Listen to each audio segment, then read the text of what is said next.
So thank you very much for joining our interview series today. And could you please tell the audience more about yourself? What are your research areas, upcoming publications or research projects, and those particular related to the decent work agenda? Okay, I'm currently teaching at Federal University of Grande, Norte, Brazil. And my recent publication is this book about the fountain of upgrading, that I was part of this wonderful team from ICDD.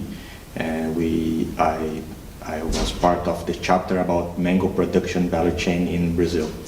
And my current project is about the evolution of the labor market in the global value chains in the Brazilian Northeast, especially in the fruit production, and also the impacts of the governance of the certification in the global value chains.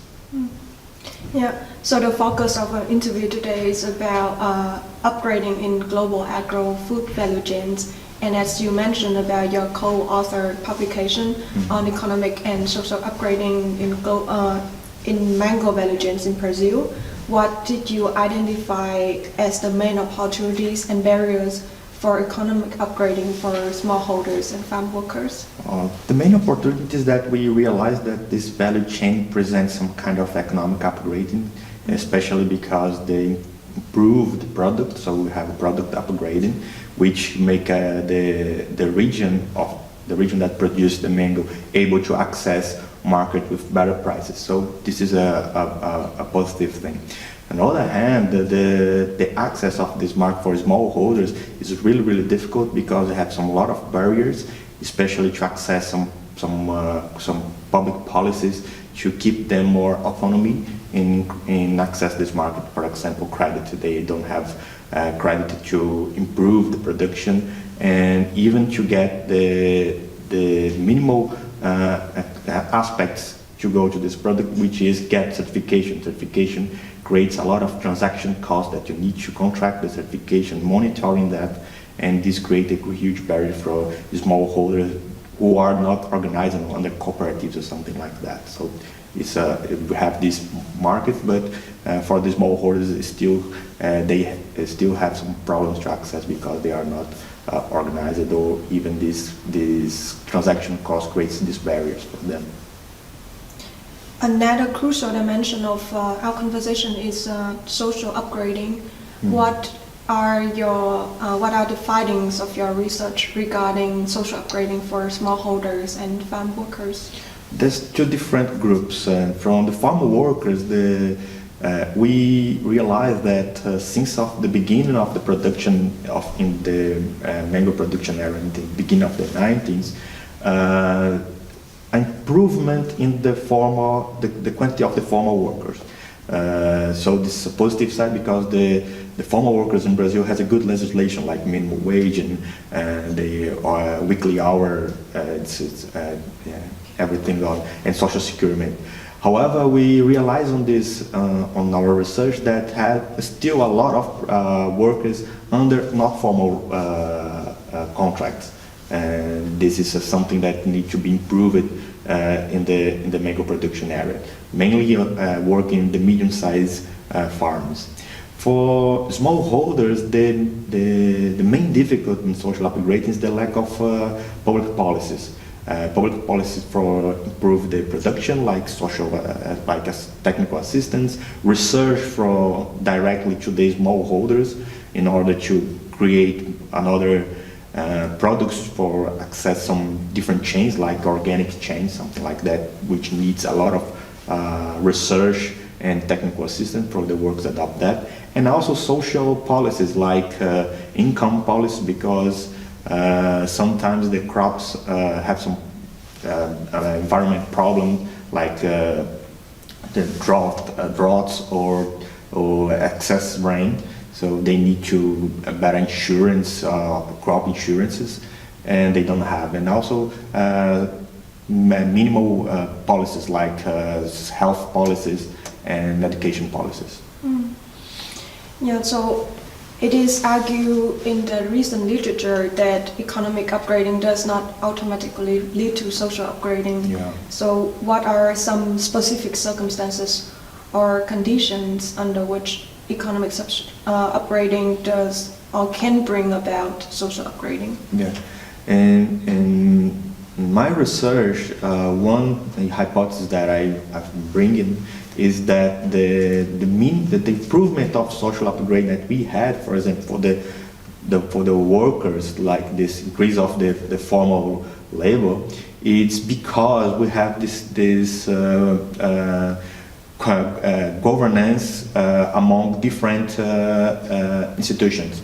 So we have the trade unions participating, we have the Brazilian government, which expand the labor legislation from the city to the rural areas and enforce the law in the rural areas, which increase the fiscalization of the farmers, and this push them to contract more formal laborers, not formal laborers, and the certification scheme who have is in a small part of the compliance criteria something about social responsibility, which needs which argue about better jobs and gender equality. So this union about trade unions, government, and private stands of criteria, and also movements of the society, like organizations in Brazil who work about the labor, create this room for improvements in the work condition, which bring a little of a social upgrade. Without that, it's not possible. Yeah. So you mentioned about certification schemes, which is a very important issue here. Yeah. When state control is absent, certification schemes are believed to contribute to improving working conditions and participation for smallholders. So in the case of mango certification schemes, what are the main opportunities and challenges for smallholders? Yeah, the certifications can improve the social upgrade only if the government has a law and enforce this law and working together with the certification, because without the presence of the government, the certification is too weak in range all of the aspects of the labor market. For example, the certification has some kind of blind spots, because even the farmer certificated, sometimes they hire not formal labor for specific tasks or outsource some other farmers to produce mango for their contracts. These other farmers outsourcing are not certificated, so they have this blind spot that certification doesn't range. So without the presence of the government, the certification is not able to create a room for improvement of the labor condition. On the other hand, for the smallholders, the access to certification is still very expensive for them if they are not organized in other cooperatives. So we need to create some kind of social certification which can be more easier them to reach and adopt this criteria. So certification has some opportunities, but without the presence of the public policies and a lot of other commitments from the other partners,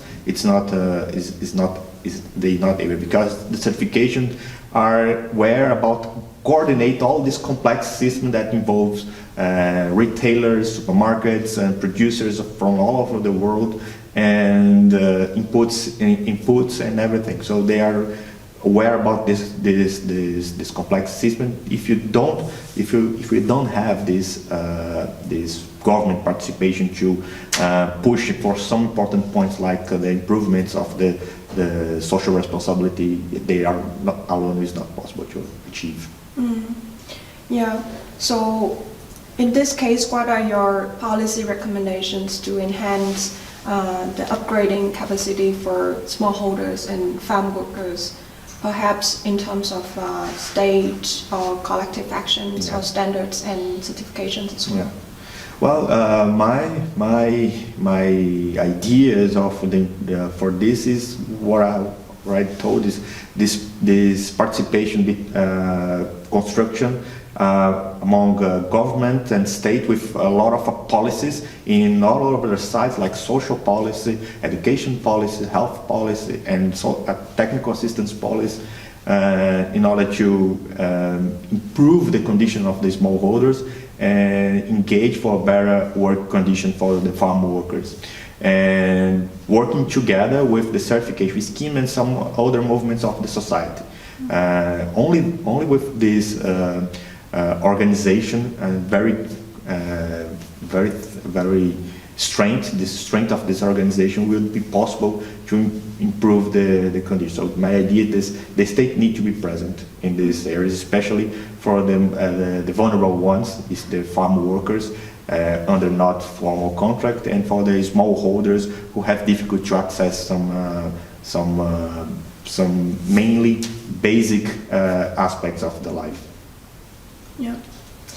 And lastly, do you see the size of positive change anywhere in the horizon, or is there a person, a movement, or an event that inspires you and gives you hope that a better future for smallholders and farm workers is possible? Yeah. Well, I'm an optimist. I'm looking to the Europe nowadays and see the increase of the green parties. And the Green Party has a agenda who focus on farmers and how the way that the farmers are producing. So this could be a positive side. Well, the world developing very slowly. Sometimes we need to speed up a little bit. But I look at this I hope that is not too late. But I think that is something that make me hope that the increase of the green, the people are. Engage the ideas of the sustainable production with a social responsibility. Maybe this can spread all of the world and achieve the policies on the south, especially in Brazil, and create more opportunities for the smallholders and straight the trade unions and the other organizations that can improve the social dialogue. Yeah. So thank you very much once again for a very insightful conversation on economic and social upgrading. Thank you. I wish you all the best and success in the future. Okay, thank you.